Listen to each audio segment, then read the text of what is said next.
సందర్భంగా జిల్లాల నుంచి వచ్చినటువంటి డివిజన్ నుంచి వచ్చినటువంటి ప్రతి జర్నలిస్ట్కి శుభాకాంక్షలు తెలియజేస్తూ తెలంగాణ ఉద్యమంలో విద్యార్థుల పాత్ర ఏ విధంగానైతే నవంబర్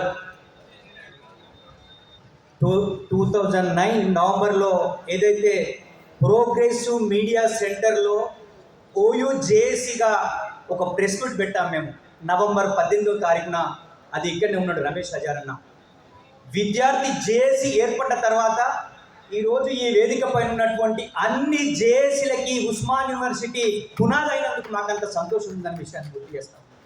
ఆ ఉస్మానియా యూనివర్సిటీకి కూడా గ్రామీణ ప్రాంతాల నుంచి వచ్చినటువంటి విద్యార్థులు, ఈ తెలంగాణలో అణచివేతను చూసినటువంటి విద్యార్థులు, ఈ తెలంగాణ సీమాంధ్ర కబంధ రాష్ట్రాల్లో విద్యారంగంలో, ఉద్యోగ రంగంలో, రాజకీయ రంగంలో ఎటువంటి ఆధిపత్యాన్ని చవిచూసిందో కొంత చదువుకున్నటువంటి మేము విద్యార్థులం.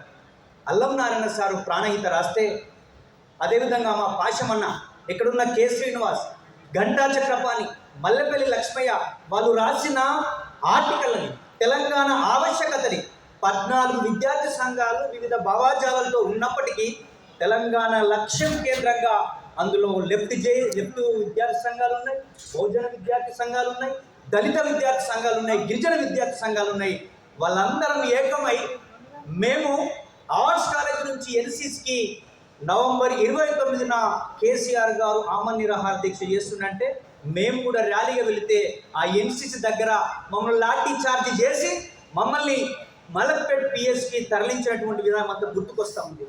మాతో పాటు జర్నలిస్టులు, మేము ఎన్నిసార్లు యోగన్న ఉన్నాడు, అప్పుడు ఏబిఎన్ నుంచి నర్సింగ్ అన్న ఉండే, అదేవిధంగా ధనంజయ్ లాంటి సీను లాంటి వాళ్ళు, ఇటువంటి జర్నలిస్టులు కూడా 2009 ఉద్యమంలో మీడియా పాత్ర చాలా కీలకమైనది.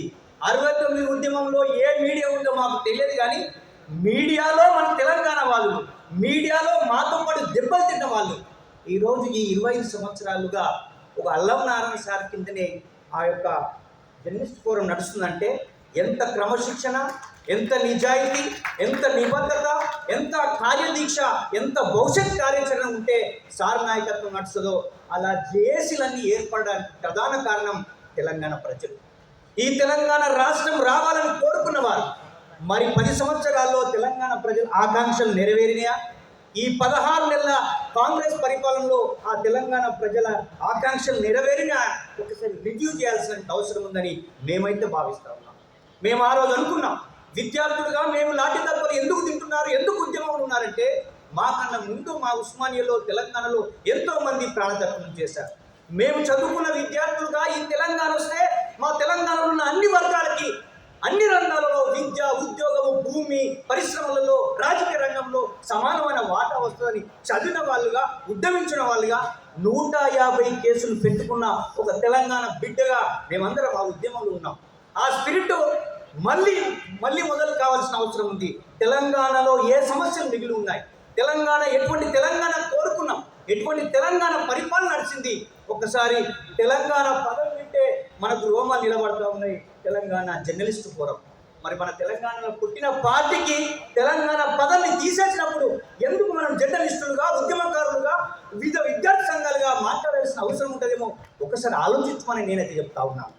అందుకే తెలంగాణ బిడ్డలుగా ఈ తెలంగాణలో ఇప్పుడు ఏ రంగంలో ఇంకా వెనుకబడి ఉన్నాం, ఈ తెలంగాణ రాష్ట్రంలో మనం వ్యాపారాలు చేసుకోవాలనుకున్నాం, ఈ తెలంగాణలో కాయల పడ్డ పరిశ్రమలను ప్రారంభించాలనుకున్నాం, నిరుద్యోగ యువతకి ఉద్యోగ కల్పన చేయాలనుకున్నాం. వాటి మీద ఆలోచన చేయాల్సిన అవసరం ఉంది. ఈ హైదరాబాద్ను వ్యాపారంగా గుజరాత్, రాజస్థాన్ నుంచి వచ్చి మొత్తం వ్యాపార సామ్రాజ్యాన్ని మన క్రూడత్వం తీసేస్తున్నటువంటి విధానాన్ని కూడా లోతుగా అధ్యయనం చేయాలని అయితే భావిస్తూ ఉన్నాం. ఆ వ్యాపారస్తులు ఈరోజు మన గ్రామ పునాదులకు వెళ్ళారు. ఈరోజు గప్చు పండ్ల రూపంలో, ఈ విధంగా మిక్చర్ షాపుల రూపంలో ఈరోజు అన్ని వ్యాపారాలు సీమాంధ్రులు పోయిన తర్వాత ఈరోజు వేరే ఉత్తరాది రాష్ట్రాల వల్ల ఆధిపత్యం నడుస్తుంది. దాని మీద మనం రాయాలి, మాట్లాడాలి.